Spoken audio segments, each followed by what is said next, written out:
र अहिले 82 सालमा यो महायज्ञ सम्पन्न गरिरहेका छौं। जीवनको लक्ष्य यही नै हो। महाजनो येन गतस्य पन्था, महाजनहरू जुन बाटो हिँडे त्यही बाटो हिँड्न सजिलो हुन्छ। आज हामीले यत्र तत्र भड्केर यत्र तत्र तडपेर हामीले यात्रा प्रारम्भ गर्यौं भने हामी कहाँ अलमलिने हौं थाहा हुँदैन, कहाँ गइनी हो यो पनि थाहा हुँदैन।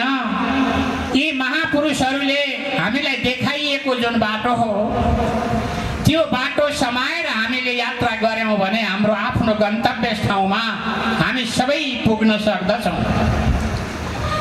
आज हामी सबैलाई यस क्षेत्रमा हाम्रो ब्रह्मलीन गुरु महाराजले हामीलाई उपदेश गर्नुभयो।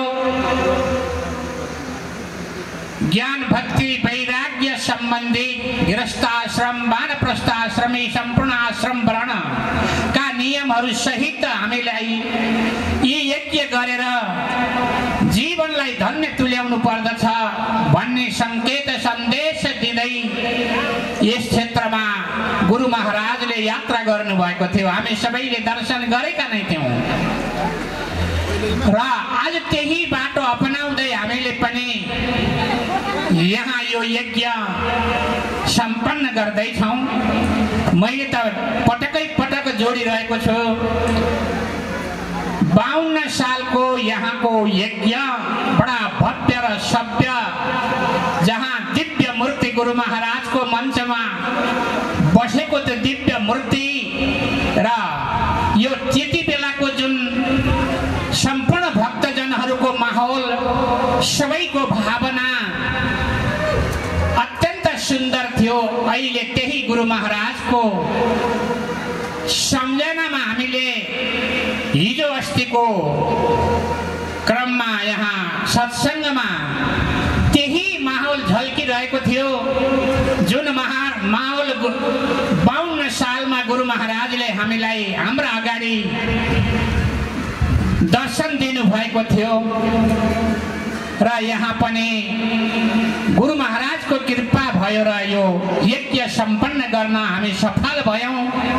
यहाँका दानवीरहरू भक्तजनहरू सबै लाग्नुभयो। केका लागि?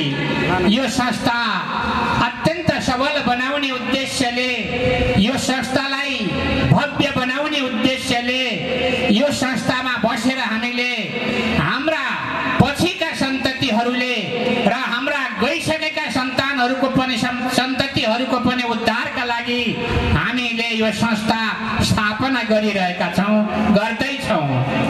यहाँ बसेर हामीले धर्म अर्थ काम मोक्ष ज्ञान भक्ति वैराग्यका कुराहरूको साथसाथमा हामीले हाम्रो गृहस्थाश्रममा हाम्रा दिनचर्या कसरी परिचालन गर्ने हो भन्ने कुरा सिक्नको लागि, त्यही जान्नको लागि हाम्रा साना बाल बच्चाहरूलाई हामीले सदाचार सिकाउनको लागि, बिना सदाचार हाम्रो जीवन अधुरो हुन्छ, बिना संस्कार हाम्रो जीवन अधुरो हुन्छ भन्ने उद्देश्यले यो संस्थामा आज हामीले यो महायज्ञ गरेर यो संस्थालाई सबल र भव्य बनाउने उद्देश्य गरेका थियौं।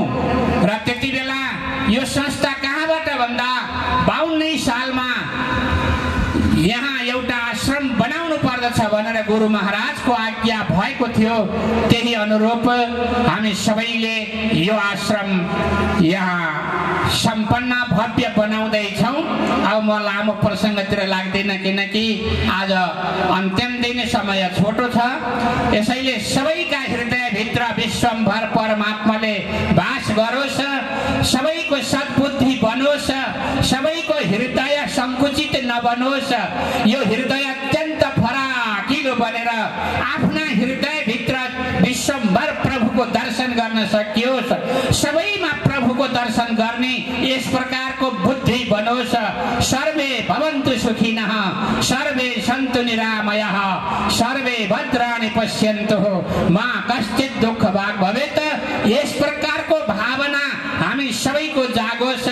यहाँका मुक्तेश्वर भगवान ब्रह्मलीन गुरु महाराज को आशीर्वाद कृपाद्वारा हाम्रो गृहस्थाश्रम भव्य र सभ्य बन्दै सदाचार बन्दै अन्तिममा संसारबाट जाने बेलामा प्रभुलाई हृदयमा राखेर अन्य विषयलाई होइन प्रभुलाई हृदयमा राखेर जान सक्ने शक्ति हामीलाई प्राप्त होस्। भगवानसँग यही प्रार्थना गर्दै मेरी बाणीलाई यही अन्त गर्दछु। हरि ओम तत्सत, हरि ओम तत्सत।